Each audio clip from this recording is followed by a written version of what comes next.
El texto continúa de esta manera, versículos 5 y versículo 6, dice lo siguiente: y a los que sobre los terrados se postran, al ejército del cielo, y a los que se postran jurando por Jehová y jurando por Milcom, y a los que se apartan de en pos de Jehová, y a los que no buscaron a Jehová, ni le consultaron.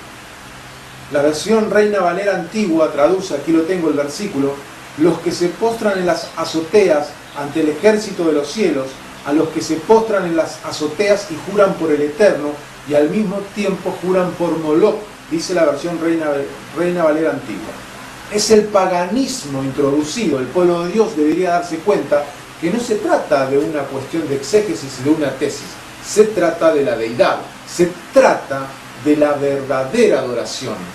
El pueblo de Dios le está dando la espalda al Eterno, versículo 6, y a los que se apartan en pos de Jehová, y a los que no buscaron a Jehová ni le consultaron, le están dando la espalda al verdadero Dios, le están dando la espalda al verdadero Hijo de Dios, dando a entender que hay un tercero en el trono, cuando no hay un tercero en el trono en todas las Escrituras. Se está hablando del Padre y del Hijo. Bien, si se aparta es porque alguna vez lo conoció, ¿no? Acá dice que se apartaron en pos de Jehová. Nadie puede apartarse de alguien que nunca estuvo cerca, ¿no? El pueblo de Dios le está dando la espalda a Dios, el pueblo de Dios está dispuesto a alejarse de Él y de su pacto. Es una gran apostasía, ¿no? En las Escrituras encontramos que debería haber una gran apostasía abandonando la verdad de Dios justo antes de su regreso. Vamos a ir a Segunda de Tesalonicenses, capítulo 2, versículo 3. Nadie os engañe en ninguna manera, porque no vendrá sin que antes venga la apostasía y se manifieste el hombre de pecado, el hijo de perdición, el cual se opone y se levanta contra todo lo que se llama Dios o es objeto de culto, tanto que se sienta en el templo de Dios como Dios, haciéndose pasar por Dios. Ahora bien, ¿y quién está detrás de esta rebelión? El versículo 8 nos dice: y entonces se manifestará aquel inicuo, a quien el Señor matará con el espíritu de su boca y destruirá con el resplandor de su venida. Versículo 9. Inicuo, cuyo advenimiento es por obra de Satanás, con gran poder y señales y prodigios mentirosos. Entonces, habíamos visto que quien está detrás de esta rebelión es aquel inicuo, el adversario, Satanás. Pero inicuo, la palabra inicuo aquí es anomos, que es antiley, que quiere decir que que no tiene ley, sin ley, inicuo, cuyo advenimiento es por obra de Satanás, con su gran poder y señales y prodigios mentirosos, sin ley. Por eso debemos entender que que no tiene ley es el que hace que los demás quieran, que los demás, digamos, estén sin ley.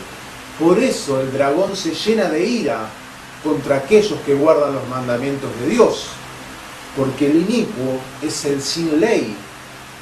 Entonces, aquel sin ley sería, cuyo advenimiento es por obra de Satanás, con gran poder y señales y prodigios mentirosos.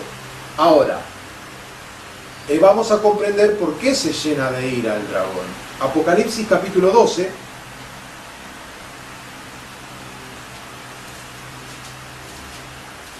versículo 17, dice así: entonces el dragón se llenó de ira contra la mujer y se fue a hacer guerra contra el resto de la descendencia de ella, los que guardan los mandamientos de Dios y tienen el testimonio de Jesucristo. Entonces, el inicuo es el que persigue, Satanás es el que persigue a los que guardan los mandamientos de Dios. Y hoy muchos cuestionan: no, la ley, ¿cómo no se puede guardar la ley? ¿No? Hay muchos predicadores que hablan de esto, ¿no? De los que llamo predicadores, que la gracia, ¿no? La ley no, la ley caducó. Los 10 mandamientos están en vigencia, hermanos, siempre, en cuanto hasta que Él venga, ni una tilde ni una jota pasará de la ley hasta que yo regrese, dice Jesús. Entonces, ¿quiénes son los que van a ser perseguidos por el dragón? Son aquellos que guardan los mandamientos de Dios y tienen la fe de Jesús. Aquellos que no guardan los mandamientos de Dios pueden estar tranquilos, pero tranquilos ¿hasta qué hora? ¿Hasta qué hora van a estar tranquilos? ¿Hasta qué tiempo de la profecía? Hermanos, cercano está el tiempo. Cristo viene a buscar a su iglesia, repito. Entonces habíamos dicho que este antiley, que este inicuo, este sin ley, es el que se revela contra aquellos que guardan los mandamientos de Dios. Apocalipsis 14, vemos otro ejemplo, versículo 2, un texto muy conocido por nosotros, dice: aquí está la paciencia de los santos, los que guardan los mandamientos de Dios y la fe de Jesús. Dos condiciones que tiene el pueblo: guarda los mandamientos de Dios y tiene la fe de Jesús. Dos condiciones del pueblo que será perseguido por el dragón: guarda los mandamientos de Dios y tienen el testimonio de Jesucristo. Bien, ahora, habíamos leído que este inicuo, cuyo advenimiento, en segunda de Tesalonicenses, lo leo desde aquí, el cual se opone y se levanta contra todo lo que se llama Dios o es objeto de culto, tanto que se sienta en el templo de Dios como Dios haciéndose pasar por Dios. ¿Y quién está detrás de esta rebelión? Está el sin ley. Y entonces se manifestará aquel inicuo a quien el Señor matará con el espíritu de su boca y destruirá con el resplandor de su venida. Ahora, ¿por qué se rebelaron? Entonces, el versículo 10 nos da la respuesta de segunda de Tesalonicenses, capítulo 2, versículo 10 dice: y con todo engaño de iniquidad para los que se pierden, por cuanto no recibieron el amor de la verdad para ser salvos. No recibieron el amor de la verdad. ¿Quién es la verdad? Es Cristo, es Jesús. Pero han puesto a otro en el trono y no recibieron la verdad. Hermanos, cuando segunda de Tesalonicenses se ponga en acción, entonces ocurrirá aquello en cuanto a que parte de esa profecía se está llevando a cabo. Segunda de Tesalonicenses, capítulo 2, versículo 4, dice: el cual se opone y se levanta contra todo lo que se llama Dios, o es objeto de culto, tanto que se sienta en el templo de Dios como Dios, haciéndose pasar por Dios. La palabra levanta, que acá dice, ¿no? Aquí en griego es huperoimai, así, huperairomai, que es arrogante, enaltecer, exaltar, elevarse.